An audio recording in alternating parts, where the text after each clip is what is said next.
Hi hello மக்களே, welcome back to fur boys ஓ channel. So நம்ம ஆல்ரெடி பார்த்த டர்க்கிஷ் ட்ராமாவோட எபிசோட் 94 தான் இன்னைக்கு பார்க்க போறோம். ப்ரீவியஸ் எபிசோட் பார்க்காதவங்க கீழே டிஸ்கிரிப்ஷன் லிங்க் தரேன், பார்த்துட்டு வந்துருங்க. சப்ஸ்கிரைப் பண்ணாதவங்க சப்ஸ்கிரைப் பண்ணுங்க, அப்பதான் நான் போற டெய்லி வீடியோ உங்களை தேடி வரும். வாங்க இப்போ வீடியோக்குள்ள போலாம். எபிசோட் 94ஓட ஸ்டார்டிங்ல ஹீரோனோட அம்மா சித்தி அவங்க 2 பேரும் சண்டை போற மாதிரி தான் காமிச்சிருப்பாங்க. அப்போ சித்தி சொல்வா, நீ போய் சொல்ற, நான் நம்ப மாட்டேன் அப்படின்னு சொல்வா. அப்போ ஹீரோனோட அம்மா சொல்லுவாங்க, நீ தான் வந்து கொலை பண்ண என்னோட பையனை முராத்த அப்படின்னு சொல்லிட்டு அவங்க கத்துவாங்க. இந்த பக்கம் ஹீரோயின் கேட்பா, அம்மா நீங்க என்ன சொல்றீங்க, உங்களுக்கு புரியுதா, இது எப்படி பாசிபிளா இருக்கும் அப்படின்னு சொல்லிட்டு ஹீரோயின் கேட்பா. இந்த பக்கம் ஹீரோவும் கேட்பான், நீங்க என்ன பேசுறீங்க எனக்கு புரியல அப்படின்னு சொல்லிட்டு ஹீரோவும் கேட்பான். அப்போ வந்து ஹீரோனோட அம்மா சொல்லுவாங்க, இவதான் வந்து முராத்தோட அம்மா, இவதான் வந்து முராத்த வந்து பர்த் கொடுத்தா அப்படின்னு சொல்லிட்டு சொல்லுவான். இந்த பக்கம் சித்திக்கு செம்ம ஷாக்கு. அப்ப சித்தி சொல்லுவா, அவ பொய் சொல்றா அப்படின்னு சொல்லிட்டு கத்துவா. இந்த பக்கம் கண்ட்ரோல் மாரி ஹீரோயின் அம்மா கிட்ட சண்டை போடலான்னு போகும்போது ஹீரோ அண்ட் ஜமால் தான் வந்து பிடிச்சி அவளை கண்ட்ரோல் பண்ணுவாங்க. அப்போ ஹீரோயின் அம்மா சொல்லுவாங்க, யார் நம்புறீங்களோ நம்பலையோ அதை பத்தி எனக்கு கவலை இல்லை, இவதான் வந்து அந்த குழந்தைய பெத்தா, நான் அந்த புள்ளைய நான் வளர்த்தேன், கடைசியில அவ கையாலேயே அந்த புள்ளைய கொன்னுட்டா அப்படின்னு சொல்லிட்டு இவங்க சொல்லுவாங்க. இந்த பக்கம் சித்தி செம்மையா பிரேக் ஆகி கத்துவா, இல்ல அது உண்மை இல்ல அப்படின்னு சொல்லிட்டு கத்துவா. இந்த பக்கம் ஹீரோயின் அம்மா சொல்லுவாங்க, நீ வேணா ஹைதர் கிட்ட போய் கேளு, அவன் எல்லாம் உண்மையை சொல்லுவான் அப்படின்னு சொல்லிட்டு சொல்லுவாங்க. இந்த பக்கம் சித்தி வந்து அங்கேருந்து போயிடுவா ஹைதர் கிட்ட பேசுறதுக்கு. இங்க அந்த சீன் அப்படியே கட்டாது. நெக்ஸ்ட் சீன்ல சித்தி தான் காட்டுறாங்க, ஹைதர் பக்கத்துக்காக ஜெயிலுக்கு போயிருப்பா. அங்க போயிட்டு வெயிட் பண்றப்பா ஹைதர் வர வரைக்கும். அப்ப ஹைதர் வந்து உட்காருவான். ஹைதர் சொல்லுவான், என்ன அதிசயம், நீ என்ன பார்க்க வந்திருக்க, ஏதோ விஷயம் இல்லாம வந்திருக்க மாட்டே, என்ன விஷயம் சொல்லு அப்படின்னு சொல்லிட்டு அவன் கேட்பான். அப்ப சித்தி கேட்பா, முராத் என்னோட பையனா அப்படின்னு சொல்லிட்டு. இதை கேட்டு ஹைதருக்கு செம்ம ஷாக்கு. உனக்கு எப்படி தெரியும், யார் சொன்னா அப்படின்னு சொல்லிட்டு கேட்பான். அப்போ சித்தி சொல்வா, உண்மையா இல்லையா அது மட்டும் சொல்லு, முராத் வந்து என் பையனா இல்லையா அப்படி சொல்லிட்டு கேட்பான். அப்ப ஹைதர்ல, சரி நான் சொல்றேன், பட் எனக்கு ஒரு கண்டிஷன், நான் இங்கேருந்து வெளியே போனதுக்கு அப்புறமா என்ன ஏதோ பண்ண மாட்டேன்னு நீ ப்ராமிஸ் பண்ணும் அப்படின்னு சொல்லிட்டு இவன் கேட்பான். சித்தி சொல்வா, அதெல்லாம் என்னால சொல்ல முடியாது அப்படின்னு சொல்லிட்டு சொல்வா. அப்ப ஹைதர்ல, சரி அப்ப நானும் சொல்ல மாட்டேன் அப்படின்னு சொல்லிட்டு அவங்க எஞ்சி போவோம் பாப்பா. அப்ப சித்தி சொல்வா, சரி சரி உன்னோட உயிருக்கு எந்த ஆபத்தும் வராது அப்படின்னு சொன்னதுக்கு அப்புறமா ஹைதர் சொல்ல ஸ்டார்ட் பண்ணுமா, நீயும் என்னோட ஒய்ஃபும் ஒரே டைம்ல தான் வந்து குழந்தை பெத்தீங்க. அந்த நாள் அப்போ வந்து உன்னோட ஹஸ்பண்ட் கிட்ட பேசுறதுக்காக நான் வந்திருந்தேன். சோ ஏதோ ஒரு பிசினஸ் விஷயமா நாங்க பேசிட்டு இருக்கும் போது அவன் ஏதோ ஒரு தப்பு பண்ணான் அப்படின்னு சொல்லிட்டு இவன் சொல்லுவான். அப்போ சித்தி சொல்வா, நீ வளன்னு பேசாத, கட் அண்ட் ஷார்ட்டா சொல்லு என்ன நடந்துச்சு அப்படின்னு சொல்லிட்டு கேட்பா. அப்ப இதை சொல்வான், அப்போ வந்து என்னோட ஆளுங்கிட்ட இருந்து கால் வந்துச்சு, இந்த மாதிரி எனக்கு பிறந்த குழந்தை வந்து இறந்துட்டான் அப்படின்னு சொல்லிட்டு. எனக்கு அதுக்கு முன்னாடி எந்த தாட்டும் இல்ல. அந்த டைம் அப்போ இந்த நியூஸ் நான் கேட்கும் போது அவன் குழந்தைய நான் பார்த்தேன், அதனால அங்கேருந்து நான் தூக்கிட்டு வந்துட்டேன், எனக்கு அது மட்டும் தான் தோணுச்சு, வேற எதுவுமே எனக்கு தோணல அப்படின்னு சொல்லிட்டு அவன் சொல்லுவான். இந்த பக்கம் சித்தி செம்மையா பிரேக் ஆகி அழுவா. ஹைதர் நீ எப்படி இந்த மாதிரி பண்ணலாம், உனக்கு கொஞ்சம் கூட மனசாட்சியே இல்லையா, பிறந்த குழந்தைய என்கிட்ட இருந்து திருடி இருக்க, அது மட்டும் இல்லாம ஒரு தடவையாச்சும் நான் அவனை என் கிட்ட வச்சுட்டு இருந்து கொடுத்துருப்பேன்ல, அது கூட எனக்கு கொடுக்கல, நீ நான் கண்ணை திறந்து பாக்கிறதுக்குள்ள என் குழந்தைய தூக்கி போயிட்டு இருக்க, உன்னால எப்படி இது பண்ண முடிஞ்சது அப்படின்னு சொல்லிட்டு சித்தி செம்மையா கத்துவா. இந்த பக்கம் ஹைதர் வந்து ஷாக்ல அப்படி நிப்பான். அப்ப சித்தி சொல்லுவா, உன்னை நான் சும்மா விட மாட்டேன், கண்டிப்பா உன்னை கொல்லுவேன் அப்படின்னு சொல்லிட்டு அங்க அழுதுட்டு இருப்பா. இங்க வந்து வெளியில போலீஸ் வந்து சித்தி எழுதிட்டு போடுவாங்க, அவர் ரொம்ப கத்துறான்னு சொல்லிட்டு. இங்க அந்த சீன் அப்படியே கட்டாது. நெக்ஸ்ட் சீன்ல ஹீரோ அண்ட் ஹீரோயினை காட்டுவாங்க. இங்க இவங்க 2 பேரும் வந்து பேசிட்டு இருப்பாங்க. அப்ப ஹீரோயின் பத்தி உங்களுக்கு தெரியும்ல, இப்ப நடந்த விஷயம் எல்லாமே அவ ப்ராசஸ் பண்ணிட்டு இருப்பா. அவளுக்கு ரொம்பவே கஷ்டமா இருக்கும். அப்ப ஹீரோ தான் வந்து கன்சோல் பண்ணிட்டு இருப்பா. ஸோ எல்லாமே கடந்து போயிடலாம் அப்படின்னு சொல்லிட்டு ஆர்த்தர் சொல்லிட்டு இருப்பான். இங்க 2 பேரும் ஹக் பண்ணிப்பாங்க. இங்க அந்த சீன் அப்படியே கட்டாது. நெக்ஸ்ட் சீன் காட்டுறாங்க, மெய்ட் வந்து நடந்து வந்துட்டு இருப்பா அந்த வீட்டுக்கு வெளியே. ஹீரோயின் அம்மா பார்த்துட்டு, எவ்வளவு தைரியம் தான் என் முன்னாடி இப்படி சுத்திட்டு இருப்ப, உனக்கு கொஞ்சம் கூட வெக்கமா இல்லையா, இவ்வளவு விஷயமா என் கண்ணு முன்னாடியே வந்து பொய் சொல்லிட்டு இருந்திருக்க, நானும் அந்த பொய்யை நம்பிட்டு இருந்திருக்கேன், நான் ஒரு முட்டாள் தானே அப்படின்னு சொல்லிட்டு ஹீரோயின் அம்மா கேட்பாங்க. இந்த பக்கம் மெய்ட் வந்து செம்மையா பிரேக் அழுவா. இல்ல இல்ல அப்படின்னு சொல்லிட்டு சொல்லிட்டு இருப்பா. அப்போ ஹீரோயின் அம்மா வந்து அவங்கள போட்டு அடிக்கிறது, அந்த மாதிரி கீழே தள்ளி விடுறது, இந்த வீட்டை விட்டு போ அப்படின்னு சொல்லிட்டு சொல்லிட்டு இருப்பாங்க. அப்போ ஹீரோயின் அம்மா சொல்லுவாங்க, நான் இங்க உனக்கு சோறு போட்டு வளர்த்திருக்கேன், அது மட்டும் இல்லாம உங்க பசங்களையும் நான் படிக்க வைக்கிறேன், வளர்த்திருக்கேன், கொஞ்சம் கூட நன்றியே இல்லையா அப்படின்னு சொல்லிட்டு இவங்க கேட்டுட்டு இருப்பாங்க. அப்போ அந்த இடத்துக்கு வந்து ஹீரோயினும் வந்துருவா. வந்துட்டு பிஹேவ் யுவர் செல்ஃப், கண்ட்ரோல்டா இருங்க அப்படின்னு சொல்லிட்டு அவங்க அம்மா கண்ட்ரோல் பண்ணிட்டு இருப்பா. அப்ப அந்த மெய்ட் வந்து பிரேக் ஆயிடுவா. நான் என்ன பண்ணட்டும், நீங்க வந்து ரொம்ப ஹாப்பியா இருந்தீங்க அந்த பிறந்த குழந்தைய பார்த்து, அதுவும் அவன் பையன் ரொம்ப ஹாப்பியா இருந்தீங்க, என்னால அப்ப போய் உங்ககிட்ட சொல்ல முடியல இது உங்க குழந்தை இல்லைன்னு. அது மட்டும் இல்லாம ஹைதர் வந்து என்ன மிரட்டி வச்சிருந்தான், இது நீ யார்கிட்டயும் சொல்லக்கூடாதுன்னு சொல்லிட்டு. நான் அவனுக்கு தான் ரொம்ப பயந்தேன், அதனாலதான் என்னால சொல்ல முடியல. நான் வந்து இது ஒரு அனாதை குழந்தை நினைச்சேன், சித்தியோட குழந்தை எனக்கு சத்தியமா தெரியாது அப்படின்னு சொல்லிட்டு அவ காலில் விழுந்து அழுவா. இந்த பக்கம் ஹீரோயின் தான் அவளை எழுப்பிட்டு, நீங்க போங்க நான் பாத்துக்கிறேன் அப்படின்னு சொல்லிட்டு அமுச்சு வச்சிருவாங்க. அப்போ ஹீரோயின் என்ன பண்ணுவா, அவங்க அம்மா வந்து பாப்பா 2 பேரும் ஹக் பண்ணிப்பாங்க. அவங்க அம்மா உண்மையிலேயே பிரேக் அழுவாங்க. அப்ப ஹீரோயின் சொல்லுவா, அம்மா எனக்கும் கோவமா தான் இருக்கு, அந்த கோவத்தை நம்ம மெய்ட் மேல காட்ட முடியாது, அவங்க மேல எந்த தப்பும் கிடையாது, தப்பெல்லாம் பண்ணது நம்ம அப்பா தான், எந்த கேள்வி கேட்கறதா இருந்தாலும் அவங்களதான் நீ கேட்கணும் அப்படின்னு சொல்லிட்டு ஹீரோயின் சொல்வா. இங்க அந்த சீன் அப்படியே கட் ஆகுது. நெக்ஸ்ட் சீன்ல ஹீரோயினை காட்டுறாங்க. அங்கதான் கார்டன்ல ஏரியால நின்றுட்டு இருப்பா. அப்ப அந்த இடத்துக்கு வந்து சித்தி வந்து கார்ல வந்து இறங்குவா. இது எல்லாமே நம்ம ஹீரோயினை நோட் பண்ணிட்டு இருப்பா, அவன் எப்படி இறங்குறா அப்படின்னு சொல்லிட்டு. அவ இறங்கும் போதே செம்மையா பிரேக் ஆகிதான் இறங்கிட்டு இருப்பா. அப்ப ஜமால் தான் வந்து கை பிடிச்சி கூப்பிட்டு வருவான்.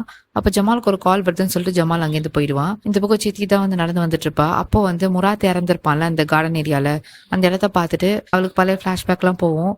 ஏன்னா அந்த கொலையை செட் பண்ணதே அவ தானே, முராத்தை கொலை பண்ணும் அப்படின்னு சொல்லிட்டு அந்த ஆள்கிட்ட கன் கொடுத்ததே வந்து சித்தி தான். ஸோ அது எல்லாமே வந்து அவளுக்கு ஞாபகம் வரும். அது ஞாபகம் வந்து அவள் பிரேக் ஆகி அழுவா, நம்ம பிள்ளைய நம்மளே கொண்டுட்டோமே அப்படின்னு சொல்லிட்டு. இந்த பக்கம் அவ 2 கையை பாப்பா. இந்த கையால தானே நான் கன்னு கொடுத்தேன் அந்த ஆளுக்கு அப்படின்னு சொல்லிட்டு அவ என்ன பண்ணுவா, ஸ்ட்ரைட்டா வந்து கிச்சனுக்கு போயிடுவா. இது எல்லாமே நம்ம ஹீரோயின் நோட் பண்ணுவா. நம்ம ஹீரோயினை தாண்டி தான் வந்து சித்தி போவா கிச்சனுக்கு. நம்ம ஹீரோயின் இவன் என்ன பண்றா சொல்லிட்டு பின்னாடியே போய் பார்க்கலாம் அப்படின்னு சொல்லிட்டு போவா. போய் பார்த்தா சித்தி வந்து ஃப்ளேம் வந்து ஆன் பண்ணிட்டு கை வைப்பா. இந்த கையில தானே வந்து நான் கொடுத்தேன் கன்னு அப்படின்னு சொல்லிட்டு அவ கையை வச்சு அதை பர்ன் பண்ண ட்ரை பண்ணுவா. இந்த பக்கம் ஹீரோயின் வந்து தடுத்துருவா. தடுத்துட்டு என்ன பண்றீங்க, ஸ்டாப் பண்ணுங்க அப்படின்னு சொல்லிட்டு ஹீரோயின் சித்தியை வந்து பிடிச்சி தடுத்துருவா. அப்போ சித்தி வந்து ஹீரோயின் மேல சாஞ்சிட்டு செமையா பிரேக் அழுவா. நானே என் பிள்ளைய கொன்னுட்டேன், நானே என் பிள்ளைய என் கையால கொன்னுட்டேன் அப்படின்னு சொல்லிட்டு அழுவா. இது கேட்டு ஹீரோயினுக்கு வந்து ஒரு மாதிரி ஆயிடும். அப்போ அந்த இடத்துக்கு வந்து ஹீரோ அண்ட் ஜமால் பின்னாடி வந்து நிப்பாங்க. அப்போ ஹீரோ வந்து சித்தியை பாக்குறப்போ வந்து கன்சோல் பண்றதுக்காக சித்தியை வந்து பிடிப்பான் அவன்.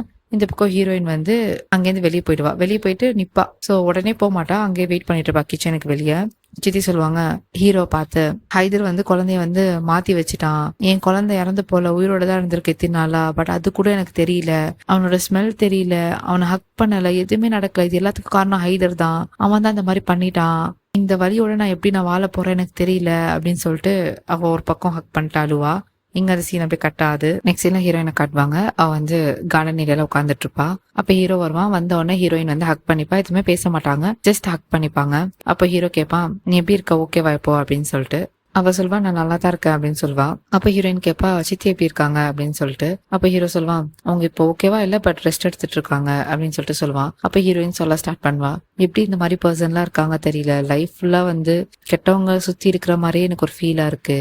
என் அண்ணன் நினைச்சேன், கடைசியில பார்த்தா அவனும் என் அண்ணன் இல்ல, அதுலயும் ஒரு பிரச்சனை, இந்த மாதிரி பிரச்சனையா வந்துட்டு இருக்கு அப்படின்னு சொல்லிட்டு ஹீரோயின் ஒரு பக்கம் ஃபீல் பண்ணி சொல்வா.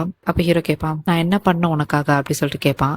அப்ப வந்து ஹீரோயின் சொல்வா, ஏதோ இல்ல, ஜஸ்ட் என் கூட மட்டும் எரி, அதுவே போதும் அப்படின்னு சொல்வா. அப்ப ஹீரோயின் சொல்வா, ஒருவேளை என் அண்ணனுக்கும் தெரியுமோ ஃபர்ஸ்ட்ல இருந்தே அவன் இந்த ஃபேமிலியில இல்லைன்னு சொல்லிட்டு, அதனாலதான் அவன் கோவம் எல்லாம் இந்த மாதிரி கெட்டவனா ஆயிட்டானோ அப்படின்னு சொல்லிட்டு ஹீரோயின் சொல்வா.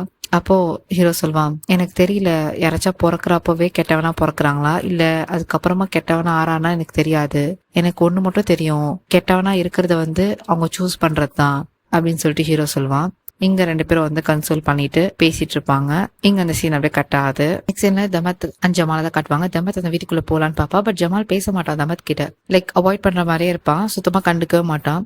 அப்ப தமத் வந்து பேசுவா, நீ கஷ்டமா இருக்கும் போது நான் வந்து உன் கூட நின்னேன், நீ கஷ்டப்படுறப்போ நீ ஒரு ஹார்டான ஃபேஸ வந்து ஃபேஸ் பண்ணிட்டு இருக்கும் போது அந்த டைம் நான் வந்து உன்னை நம்பினேன், உனக்கு கொஸ்டின் பண்ணல, பட் நீ எனக்கு என்ன பண்ற, நீ எனக்கு கேள்வி கேட்கற, என் கூட நிக்க மாட்ற, எனக்கு சப்போர்ட் பண்ண மாட்ற, ஏன் இந்த மாதிரி இருக்க அப்படின்னு சொல்லிட்டு தமத் கேட்பா. அப்ப ஜமால் சொல்லுவான், எனக்கு நல்லாவே புரியுது நீ இப்ப எந்த நிலைமையில இருக்கன்னு சொல்லிட்டு, உனக்கு பிடிச்ச ஒருத்தவங்கள சூஸ் பண்றது வந்து ரொம்ப கஷ்டம், அந்த நிலைமையில நானும் தான் இருந்தேன், எனக்கு தெரியும் அது எவ்வளவு கஷ்டம்னு சொல்லிட்டு, அதனாலதான் உன்கிட்ட பேசாம இருக்கலாம் அப்படின்னு சொல்லிட்டு டிசைட் பண்ணிருக்கேன்.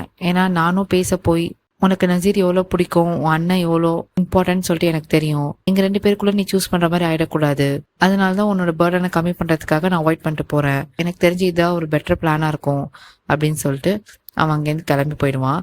இங்க அந்த சீன் அப்படியே கட் ஆகுது. நெக்ஸ்ட் சீன்ல ஹீரோ ஹீரோயின் காட்டுவாங்க. அவங்க 2 பேரும் நல்லா பேசிட்டு இருப்பாங்க. அப்போ வந்து ஹீரோயின் சொல்வா, நான் உங்ககிட்ட ஒரு விஷயம் சொல்லணும்னு. ஹீரோ கேட்பா, என்ன விஷயம் சொல்லு அப்படின்னு சொல்லிட்டு. அப்ப ஹீரோயின் சொல்வா, நான் வந்து அசலே வீட்டுக்கு வர சொல்லியிருக்கேன், இங்கே வீட்டுல வந்து தங்க சொல்லியிருக்கேன் அப்படின்னு சொன்னோன்னே ஹீரோக்கு செம்ம கோவம் வந்துடும். அவன் எழுந்து நின்று கத்த ஆரம்பிச்சிடுவான்.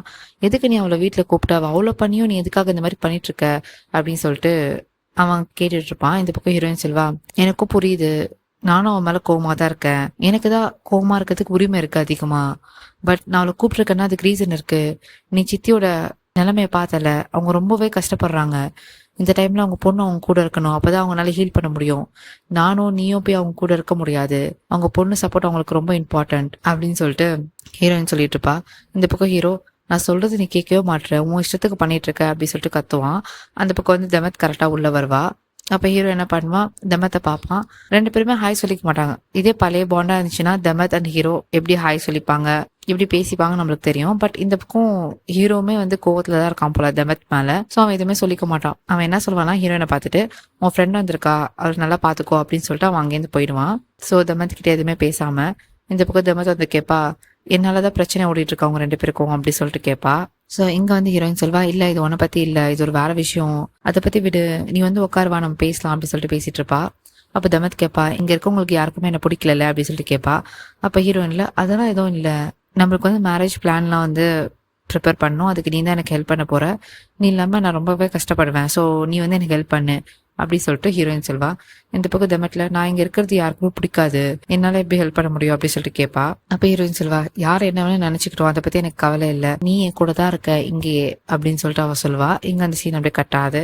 நெக்ஸ்ட் சீன் நசீர் காட்டுவாங்க. அங்க ஒரு இடத்துல வந்து ஹைட் ஆகி நின்றுட்டு இருப்பான். அப்ப அவனோட ஆளுங்க வந்து சொல்லுவாங்க, எல்லாமே ரெடி ஆயிடுச்சு, போட் ரெடியா இருக்கு, இப்பவே வாங்க கிளம்பலாம் அப்படின்னு சொல்லிட்டு கூப்பிடுவான். பட் இங்க வந்து நசீர்ல, இல்ல நான் வரேன் வெயிட் பண்ணு அப்படின்னு சொல்லிட்டு இருப்பான். அப்ப அந்த ஆளுங்க சொல்லுவாங்க, எதுக்கு வெயிட் பண்ணணும், ஒரு பக்கம் போலீஸ் தேடிட்டு இருக்காங்க, ஒரு பக்கம் ஹீரோட ஆளுங்க வர, நம்மளால இங்க ரொம்ப நாள் இருக்க முடியாது, நம்ம உடனே கிளம்பி ஆகணும் அப்படின்னு சொல்லிட்டு அவன் சொல்லுவான். அப்ப நசீர்ல, என்னால வர முடியாது, நான் ஹீரோ கொண்டுட்டு ஹீரோனை தூக்கிட்டு தான் நான் வருவேன், அது வரைக்கும் நான் இங்க இருந்து வரமாட்டேன், அது மட்டும் இல்லாம வெட்டிங் வேற நடக்க போகுதுல்ல, அதுக்கு நான் போறேன்னா எப்படி, எல்லாரும் கோச்சுப்பாங்கல்ல அப்படின்னு சொல்லிட்டு இங்க வந்து நசீர் வந்து வேலைத்தனமா பேசுவான். இங்க அந்த சீன் அப்படியே கட்டாது. நெக்ஸ்ட் சீன்ல ஹீரோ ஹீரோயினை காட்டுவாங்க. அப்போ வந்து இந்த வீட்டோட காலிங் பெல் அடிக்கும். ஹீரோயின் தான் போய் பாப்பா. யாருன்னு பார்த்தா அஸ்லே. சோ இங்க ஹீரோக்கு வந்து செம்ம கோவம் வந்துரும். போயிட்டு அவன் என்ன பண்ணுவான், ஹீரோயின் கையை பிடிச்சிட்டு நிப்பான். அப்ப அஸ்லே கேப்பா, முராத் வந்து என்னோட அண்ணனா, உண்மையா அப்படி சொல்லிட்டு கேப்பா. அப்ப ஹீரோயின்ல, ஆமா உண்மைதான், எங்களுக்கே ஷாக்கு தான் அப்படி சொல்லிட்டு இவ சொல்வா. அப்ப ஹீரோ சொல்வா, நீங்க வந்து இருக்க, ஹீரோயின் சொல்லிதான் வந்து இருக்க, இங்க ஒரு தப்பு நீ பண்ணாலுமே நீ திருப்பி நீ எங்கேருந்து வந்து அதே இடத்துக்கு நான் உன்னை அமுச்சு வச்சிருவேன், சோ நீ கேர்ஃபுல்லா இரு, எந்த மிஸ்டேக்கும் இங்க பண்ணக்கூடாது அப்படின்னு சொல்லிட்டு ஹீரோ சொல்லுவான். அதுக்குள்ள வந்து அங்க சித்தி வந்தோடனே அஸ்லே போயிட்டு சித்தி ஹக் பண்ணிப்பா. இங்க அந்த சீன் அப்படியே கட்டாது. நெக்ஸ்ட் என்ன சித்தி காட்டுவாங்க. அவ வந்து ரூம்ல படுத்துட்டு இருப்பா. அந்த இடத்துக்கு நம்ம ஹீரோயின் போயிட்டு முராத்தோட சின்ன வயசு போட்டோ இருக்கும்ல ஹீரோயின் கிட்ட, சோ அதை எடுத்துட்டு போய் அங்க வச்சுட்டு அவ முழிக்கிறதுக்கு முன்னாடி அங்கேருந்து போயிடுவா. யாரோ வந்துட்டு போன மாதிரி இருக்கு. சோ அவ எழுந்து பாப்பா. எழுந்து பார்த்தா முராத்தோட போட்டோ இருக்கும். அதை எடுத்து பார்த்துட்டு ஹக் பண்ணிட்டு செம்மையா பிரேக் ஆகி அழுவா சித்தி. இங்க அந்த சீன் அப்படியே கட்டாது. நெக்ஸ்ட் சீன் காட்டுறாங்க. ஹீரோயின் வந்து ரூமுக்கு தான் வருவா. இங்க வந்து நம்ம ஹீரோ வந்து பதட்டமா இருப்பான். நீ எங்க போயிட்ட, இவ்வளவு நேரம் உன்னை தேடின அப்படி சொல்லிட்டு கேட்பான். அப்ப ஹீரோயின் சொல்லுவா, நான் இங்கதான் இருந்தேன், நான் எங்கேயுமே போலியே, வீட்ல தான் இருந்தேன் அப்படி சொல்லிட்டு சொல்வா. அப்ப ஹீரோ சொல்வான், இதுக்கப்புறம் நீ எங்க போறதா இருந்தாலும் என் கண்ணை விட்டு நீ எங்கேயுமே போக கூடாது, என்கிட்ட சொல்லிட்டு தான் போற அப்படின்னு சொல்லிட்டு ஹீரோ சொல்வான். அப்ப ஹீரோயின் கேட்பா, ஏன் என்ன ஆச்சு அப்படி சொல்லிட்டு கேட்பா. அப்ப அவன் சொல்வான், எப்போ அஸ்ல இந்த வீட்டுக்குள்ள வந்தாலும் அப்பல இருந்து இதுதான், உன்னை நான் கேர்ஃபுல்லா பாத்துக்கணும், அவ எப்ப எது வேணா பண்ணலாம், நம்ம அதுக்கு டைமே கொடுக்க கூடாது, இடமும் கொடுக்க கூடாது, சோ அதனால நான் சொல்றதுதான் நீ கேக்குற, என் கண்ணு முன்னாடிதான் நீ இருக்க அப்படின்னு சொல்லிட்டு ஹீரோ சொல்லுவான். இந்த பக்கம் ஹீரோயின் சிரிப்பா. அப்ப ஹீரோ சொல்லுவான், நான் சீரியஸா பேசிட்டு இருக்கேன், என்ன சிரிச்சிட்டு இருக்க அப்படி சொல்லிட்டு கேட்பான். அப்ப ஹீரோயின்ல, நீ செம்ம கியூட்டா கேர் பண்ற, என்ன உனக்கு அவ்வளவு பிடிக்குமா அப்படி சொல்லிட்டு கேட்பா. அப்ப ஹீரோல, அப்கோர்ஸ் நான் உனக்கு கேர் பண்ணி தான் ஆகணும், லாஸ்ட் டைமே வந்து ரொம்ப கேர்லெஸ்ஸா இருந்துட்டோம், பட் இந்த வாட்டி எந்த தப்பா நடக்கக்கூடாது அப்படி சொல்லிட்டு ஹீரோ சொல்வான். இந்த பக்கம் ஹீரோயின்ல, இங்க பாரு என்னோட ஆர்ம்ஸை பாரு, எவ்வளவு ஸ்ட்ராங்கா இருக்கு பாரு, எவ்வளவு பவரா இருக்கு பாரு, என்னால உன்னையும் காப்பாற்ற முடியும், என்னையும் காப்பாத்திக்க முடியும், அவ்வளவு பவர் இருக்கு அப்படின்னு சொல்லிட்டு ஹீரோயின் விளையாடுவா. அப்ப ஹீரோல, ஓ அப்படியா உனக்கு பவர் இருக்கா அப்படின்னு சொல்லிட்டு ஹீரோயினை தூக்கிட்டு போயிடுவான். தூக்கிட்டு போய் பெட்ல போடுவான். இங்க 2 பேரும் வந்து ஒரு கியூட்டான ரொமான்டிக் சீனை வந்து ஷேர் பண்ணுவாங்க. அப்ப வந்து ஹீரோ சொல்லுவான், ஐ லவ் யூ அப்படின்னு சொல்லுவான். ஹீரோயினும் I love you so much அப்படின்னு சொல்லிட்டு 2 பேரும் ஹக் பண்ணிப்பாங்க. இங்க அந்த சீன் அப்படி கட்டாது. நெக்ஸ்ட் சீன்ல ஹீரோயினை காட்டுவாங்க. அங்க ட்ரெஸ் சேஞ்ச் பண்ணிட்டு இருப்பான். இந்த பக்கம் ஹீரோ காட்டுவாங்க. அவன் பெட்ல தூங்கிட்டு இருப்பான். அவன் எழுந்து பார்ப்பான், பக்கத்துல ஹீரோயின் இருக்க மாட்டான்னு சொல்லிட்டு பயந்துட்டு எழுந்து வந்து பார்ப்பான். பார்த்தா ஹீரோயின் வந்து இந்த பக்கம் ட்ரெஸ் சேஞ்ச் பண்ணிட்டு இருப்பா. அவ வந்து அந்த ஸ்கர்ட்டோட ஜிப்பை போட ட்ரை பண்ணுவான். பட் அவனால போடவே முடியாது. இந்த ஹீரோ பார்த்து ஸ்மைல் பண்ணுவான். போயிட்டு கேட்பான், உன்னால எப்படி ஒரு ஜிப்போட எல்லாம் சண்டை போட முடியுது அப்படி சொல்லிட்டு கேட்பான். அப்ப ஹீரோயின் சொல்லுவான், என்னை யாரெல்லாம் கோவப்படுத்துறாங்களோ அவங்க எல்லாரோட நான் சண்டை போடுவேன் அப்படின்னு சொல்லிட்டு அவ சொல்லுவா. அப்ப ஹீரோ சொல்லுவான், எனக்கு தெரியும் நீ எப்படி சண்டை போடுவ அப்படின்னு சொல்லிட்டு அவன் ஜிப் போட்டு விடுவான். அப்ப ஹீரோயின், இவ்வளவு ஈஸியா போட்டியா, நான் இவ்வளவு நேரம் கஷ்டப்பட்டு இருந்தேன், நீ எப்படி ஈஸியா போட்ட அப்படின்னு சொல்லிட்டு கேட்பா. அப்ப ஹீரோ சொல்வான், யாராச்சும் ஏதாவது பண்ணும் போது லவ்வோட பண்ணாது ஈஸியா நடக்கும் அப்படின்னு சொல்லிட்டு ஹீரோ சொல்வான். இந்த பக்கம் ஹீரோயின்ல, ஓ அப்படியா அப்படின்னு சொல்லிட்டு 2 பேரும் கியூட்டான மூமெண்ட் வந்து ஷேர் பண்ணுவாங்க. ஒருத்தர் பார்த்துப்பாங்க. இங்க அந்த சீன் அப்படியே கட்டாது. நெக்ஸ்ட் என்ன ஜமால் காட்டுவாங்க. அவன் ஒரு மாதிரி எக்ஸைட்டடா வந்து கிச்சன்ல சுத்திட்டு இருப்பான். அப்பா அந்த இடத்துக்கு வந்து தமத் வருவா. வந்து சொல்வா, நீ கூப்பிட்டு தான் வந்த, ஏதோ இம்பார்ட்டண்டா பேசணும்னு அப்படின்னு சொல்லிட்டு கேட்பா. அப்ப ஜமால், ஆமா ஆமா இம்பார்ட்டண்டா பேசணும்னு சொன்னேன் அப்படின்னு சொல்லிட்டு சொல்லுவான். அப்போ தமத் கேட்பா, என்ன இம்பார்ட்டன்ட் சொல்லு அப்படின்னு சொல்லிட்டு கேட்பா. இங்க வந்து ஜமால் வந்து மறுபடியும் வந்து உளர ஆரம்பிச்சிருவான். ஏன்னா அவனுக்கு வந்து பொண்ணுங்கிட்ட பேச வராதுல. சோ இங்க வந்து தமத் கிட்ட பேசுறப்போ வந்து அவன் கொஞ்சம் ஷையா தான் இருப்பான். டக்கு டக்குன்னு அவனுக்கு பேச தெரியாது. சோ அவன் என்ன சொல்லுவான், இம்பார்ட்டன்ட்னா இம்பார்ட்டன்ட் இல்ல, ஏன்னா இம்பார்ட்டன்ட் தான், அந்த மாதிரி வந்து மாத்தி மாத்தி பேசுவான் பாருங்க. இந்த பக்கம் தமத் சொல்வா, ஜமால் என்ன ஆச்சு அப்படி சொல்லிட்டு கேட்பா. அப்ப ஜமால் சொல்வான், இல்ல உனக்காக ஒரு பொருள் வாங்கிட்டு வந்தேன் அதான் அப்படின்னு சொல்லிட்டு ஓபன் பண்ணி எடுப்பான். பார்த்தா அது சூஷி. தமத் கொடுப்பா. தமத்ல இல்ல வேணாம் அப்படின்னு சொல்லிடுவா. இந்த பக்கம் வந்து ஜமால் எடுத்து ஒரு வாய் போடுவான். அவனால சாப்பிடவே முடியாது, ஒரு மாதிரி இருக்கும். அதுக்கப்புறம் வந்து டீயும் சேர்த்து குடிப்பான். இந்த பக்கம் தமத் வந்து சிரிப்பா. சூஷியோட டீ அரைச்சா குடிப்பாங்களா அப்படி சொல்லிட்டு கேட்பா. ஜமால் சொல்வான், நல்லாதான் இருக்கு, இதுவும் ஒரு மாதிரி டேஸ்டா இருக்கு அப்படின்னு சொல்லிட்டு அவன் சொல்லுவான். அப்ப தமத் சொல்வான், எனக்கு வேணாம் சூஷி, காலைல எழுந்தோடனே ஹெவியா இருக்கும், நம்ம ஒரு ப்ராப்பர் பிரேக்ஃபாஸ்ட் சாப்பிட்டுட்டு அதுக்கப்புறம் சுஷி சாப்பிடலாம் அப்படின்னு சொல்லிட்டு சொல்வா. அப்போ ஜமால்ல இதுவும் நல்ல ஐடியா தான் அப்படின்னு சொல்லிட்டு சுஷி தனியா வச்சிடலாம் அப்படின்னு சொல்லிட்டு இங்க வந்து தமத்காக ஜமால் வந்து எக்ஸ் எல்லாம் போட்டு கொடுப்பான். இதை பார்த்து தமத்து கொஞ்சம் ஹாப்பியா இருப்பா. இந்த பக்கம் ஜமாலும் வந்து ரொம்ப எக்ஸைட்டடா இருப்பான் தமத்துக்கு ஃபுட் ப்ரிப்பேர் பண்ணி கொடுக்கறது அந்த மாதிரி. ஸோ இவங்க ரெண்டு பேரும் வந்து ஒரு கியூட்டான லவ் வந்து க்ரூவ் ஆயிட்டு இருக்கோம். இங்க அந்த சீன் அப்படியே கட்டாது. நெக்ஸ்ட் சீன்ல ஹீரோயினை காட்டுவாங்க. வந்து கிச்சன்ல வந்து பிரேக்ஃபாஸ்ட் ஏதோ ப்ரிப்பேர் பண்ணிட்டு இருப்பா ஹீரோக்காக. அப்போ பின்னாடி வந்து அஸ்லி வந்து நிப்பா. வந்து ஹீரோயினை கொஞ்ச நேரம் பார்த்துட்டு இருப்பா. இங்க அந்த சீன் அப்படியே கட்டாது. நெக்ஸ்ட் சீன்ல ஹீரோ காட்டுவாங்க. அவன் வந்து மேல ரெடி ஆயிட்டு இருப்பான். ஆஃபீஸ் போறதுக்காக ஷர்ட் எல்லாம் போட்டு பார்த்துட்டு இருப்பான். இந்த பக்கம் கீழே காட்டுவாங்க. அஸ்லி வந்து பின்னாடி வந்து நிக்கிறது வந்து ஹீரோயினுக்கு தெரியாது. அவ அந்த பக்கம் ஆம்லெட் ப்ரிப்பேர் பண்ணிட்டு இருப்பா.